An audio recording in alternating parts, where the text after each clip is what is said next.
My sister broke my $2,500 wheelchair as a joke, so I took her to court.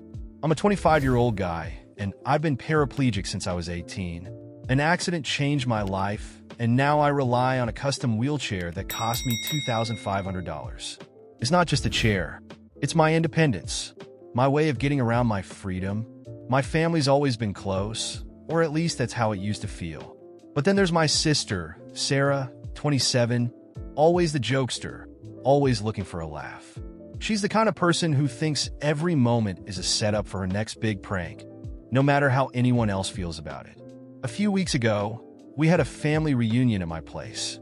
I was hosting, which meant dealing with the chaos of my relatives piling into my house.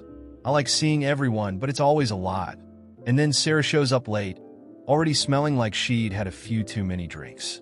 She barged in with a goofy grin, loudly making her usual round of jokes. Some of them were all right, others just felt like she was trying too hard. But that's Sarah. No one calls her out, and she never seems to notice when her jokes cross a line. It started with little comments. Sarah threw out a few quips about how she wished she had a cool ride like mine, gesturing at my wheelchair. Everyone else just laughed, awkwardly shifting in their seats. But I could feel the air in the room change. I tried to shrug it off. This wasn't the first time she'd said stuff like that. But then she decided she needed to get more hands-on with her jokes. Sarah strutted over to me, grabbed the handles of my wheelchair, and started pushing me around the room like we were kids playing with a go-kart. She even made engine noises like this was some kind of game. At first I thought she'd stop if I asked. So I told her, hey, cut it out, man. She just laughed louder, saying she was lightening the mood. Nobody else said a word. They just kept glancing around, some trying to pretend like they didn't notice. I looked at my parents, but they just gave me that look that said, just let it go. But I couldn't. So I told Sarah again, firmly, this time I wasn't playing around. My chair isn't a toy. Sarah smirked like I challenged her and said, relax, I'm just messing with you. And then she got it in her head to try something even more ridiculous. She tried to do a wheelie with my chair, yeah. You read that right. She yanked back on the handles, trying to lift the front wheels off the ground. I shouted at her to stop, but she just kept going. Then it all went south. She couldn't keep her balance, and the wheelchair tipped. One of the wheels landed hard on the floor with a loud crack. I barely managed to catch myself as I tumbled out of the chair, but my focus immediately snapped to the wheelchair. The right wheel was bent out of shape. The frame was twisted. It was trashed. The room went dead silent. And for a moment, I thought maybe, just maybe, Sarah would realize how badly she'd screwed up. Instead, she just shrugged and said, it's not a big deal. I was just joking around. She didn't even apologize. My face was burning with anger, but all she could see was her own embarrassment. I demanded that she pay for the damage, but she just threw her hands up and said she didn't have that kind of money. Some family members jumped in, trying to play peacemaker. My aunt said Sarah didn't mean it. She just got carried away. My uncle thought I was blowing things out of proportion, saying, you know how Sarah is. But this wasn't about how Sarah is. This was my mobility, my independence. And now I was stuck using a manual backup wheelchair. That's a literal pain to get around in. It's clunky and way harder for me to move around in. But I had no choice. I kept pushing Sarah to pay for the repairs, but she just kept saying she couldn't afford it. It became obvious she thought I'd just drop it and move on. But after that night, I couldn't just let it go. A few friends who'd heard the story couldn't believe how Sarah acted, and they were the ones who helped me see my options. They pointed out that if Sarah wouldn't take responsibility, I could take her to small claims court. At first, it sounded extreme, but the more I thought about it, the more I realized this wasn't just about the money. It was about holding her accountable for once. So that's what I did. I filed the paperwork to take Sarah to small claims court for the $2,500 to cover the cost of a replacement wheelchair. Word spread fast through the family, and the reactions were all over the place. Some said I was taking it too far, that I was going to ruin the family over a stupid mistake. Others, mostly the ones who'd been on the receiving end of Sarah's pranks before, thought she finally needed a wake-up call. But for the first time, I didn't care what they thought I knew. I couldn't back down this time. I could tell Sarah wasn't taking it seriously, though. She sent me this smug text. I knew taking Sarah to court wouldn't be easy, but I was determined. This wasn't just about the wheelchair. It was the last straw. For years, She'd made jokes at my expense, treating my situation like an excuse for her pranks. It was as if, in her mind, I was just a character in her comedy. But this time, I couldn't laugh it off. I couldn't pretend everything was okay. The court date came quickly, and the tension in the air was heavy. Sarah walked into the courtroom with that same irritating expression, as if the whole thing was still some kind of joke. She didn't even look worried. She was dressed casually, as if she were heading to a family lunch, and I could tell she still didn't believe I had the guts to go through with it. When the judge entered, the murmuring stopped. I was nervous, but I kept my composure. As the hearing began, my lawyer laid out the facts. We showed photos of the broken wheelchair, the repair estimates, and explained how my independence had been impacted. I used my backup manual wheelchair to demonstrate how much harder it was to get around and how even the simplest tasks had become a nightmare. Throughout the hearing, Sarah stayed relaxed. When it was her turn to speak, she gave the same excuse she always used. It was just a joke. I didn't mean any harm. The judge looked at her sternly, and for the first time, I saw a flicker of worry on her face. I think she finally realized this wasn't going to end the way she thought. My family was seated behind me in the courtroom, and I could feel their discomfort. My mom wrung her hands nervously, and my dad stared at the floor, avoiding eye contact with me. They weren't on my side. They never really had been. They thought I was overreacting, that it was just a wheelchair, and nothing justified tearing the family apart, as if Sarah's pranks hadn't already done that long ago. The judge's decision was swift and clear. Sarah was responsible for the damage and had to pay the $2,500 for a new wheelchair.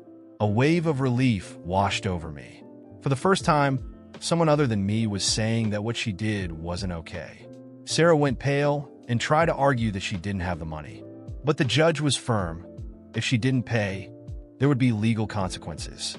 As soon as the hearing ended, Sarah stormed out, furious, saying I had ruined the family over a chair.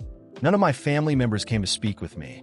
They all ran after her, as they always did, trying to comfort her, as if I were the villain in this story. That night, I went home alone.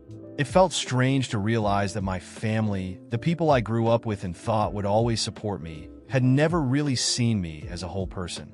To them, I was just a burden who should be grateful for whatever scraps of attention they threw my way. But for the first time in a long time, I felt at peace. I wasn't carrying their expectations anymore. A few weeks later, my mom sent me a message asking to talk. I knew what was coming, but I decided to give her a chance. We met at a nearby cafe, and she launched into the speech I had expected. You know, your sister didn't mean any harm. I laughed bitterly. She kept going, talking about how Sarah was going through a tough time and how I needed to understand that family is family. I looked her in the eye and calmly asked, and when will someone understand what I'm going through? When will anyone care about my pain? She fell silent, guilt flickering across her face for the first time. But it was too late for me. In the months that followed, the distance between me and my family grew wider. They blamed me for the rift, acting like I was the problem. Sarah refused to pay right away, and it took a long legal process, including threats of asset seizure, to finally get the money from her. But the money wasn't what mattered most. What truly mattered was that, at last, I had stood up for myself. One day, I got a message from my dad, inviting me to Sarah's daughter's birthday party. He said Sarah wanted to apologize, and that we should move on. I declined. Not because I held a grudge, but because I finally understood that I didn't need their approval anymore. I was fine on my own. The new wheelchair arrived, bringing with it a renewed sense of freedom. I moved on with my life, made new friends, and gradually distanced myself from my family. It wasn't easy, but it was necessary. They never understood that this wasn't about money or jokes. It was about respect, something I had learned to demand, even if it meant rolling through life on my own. And Sarah? Well, she never tried to contact me again. I heard through the grapevine that her life wasn't going well. Her reckless behavior and constant pranks drove people away. She lost her job, and her boyfriend left her not long after. Maybe, just maybe, she finally learned the difference between a joke and a humiliation. As for me, I kept moving forward. And for the first time, I didn't feel the need to apologize for being who I am or for demanding respect. If there's one thing this experience taught me, it's that family isn't always the people you share blood with. Sometimes, family is the people who choose to stand by you and respect who you are. And I finally found that. Months passed since the court hearing, and although I initially felt relieved, the aftermath was harder than I expected. I knew things wouldn't be the same with my family, but the isolation that followed hit me deeper than I imagined. Still, I came to realize that some decisions, no matter how painful, are necessary for peace of mind. This fight wasn't just about the wheelchair. It was about respect and autonomy, things I never thought I'd have to demand from my own family. During this time, my mom tried to reconcile with me several times, always saying the same thing. You know, Sarah didn't mean any harm. But the problem wasn't just how Sarah is. It was about how everyone always excused her behavior, no matter what damage she caused, even when it was something as vital as my wheelchair. The lack of empathy hurt the most, and I knew that for my own well-being, I had to distance myself, not out of anger, but out of necessity. Months after the court's decision, Sarah finally paid for the wheelchair, though without any apology. The payment came as a bank transfer. No message, no words. That was her way of saying, in her mind, that it was over. But for me, the real closure didn't come with the money. It came when I accepted that I couldn't change other people, only how I reacted to them. With the money, I purchased a new wheelchair identical to the one she had broken. Receiving it felt like regaining a part of myself that had been taken away. It wasn't just a means of getting around, it was my freedom. I could go out without hesitation, move without struggling, and live without the burden of the old manual wheelchair that had made life unnecessarily difficult. The sense of freedom returned, and with it, a renewed sense of purpose. I started seeking support outside my family circle. I joined disability advocacy groups and made friends who truly understood what I was going through in ways my family never could. These new connections showed me that I didn't have to fight every battle alone, that there were people who would stand by me and support me. Slowly, my life took on new meaning. I enrolled in assistive technology courses and began giving talks on independence and the importance of demanding respect. I found that many people, like me, were struggling to be seen and heard in a world that often dismisses our experiences. Becoming a voice in that space was empowering and healing for me. Meanwhile, the attempts from my family to reconnect dwindled. They realized I wasn't going to fall back into the same toxic dynamic. My dad made one last attempt, inviting me to a family gathering, saying that Sarah wanted to apologize and that we should move on.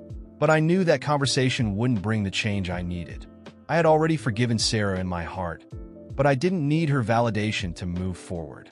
That part of my life was already behind me. I politely declined the invitation, telling my dad that I wished them well, but I was no longer interested in patching up something that was already finished for me. He was silent for a moment, and for the first time, I felt he understood. After that, they stopped trying to convince me. Sarah, on the other hand, took a rougher path. Over time, her reckless behavior and lack of responsibility began catching up with her. I heard through the grapevine that she lost her job after making an inappropriate joke at work, and her boyfriend left her soon after. It was sad to see her spiral, but it was her journey to face, not mine. I could no longer carry the burden of her choices. As time passed, I found happiness and peace. The emotional scars were still there, but they no longer hurt the way they used to. Each day felt like a step toward a fuller, more confident version of myself. I learned to celebrate the small victories, going out for coffee on my own, working on new projects, and most importantly, being at peace with my decisions. Looking back, I see that the court hearing was just the beginning of something bigger, building my emotional independence. Life isn't simple, and the people we love don't always treat us the way we deserve. But the most important thing is learning to value yourself, even if it means letting go of certain relationships along the way. As for my family, I hope they're doing well. I hold no resentment toward them anymore. I've learned that forgiveness isn't about accepting or forgetting what happened. It's about freeing myself from the weight of that pain. And that's exactly what I did. Closing that chapter was an act of self-love. And Sarah, I hope she finds her way and perhaps learns something from all this. But but I no longer need her approval or anyone else's. I am enough, just as I am, and that, more than anything, is the real closure I've been looking for.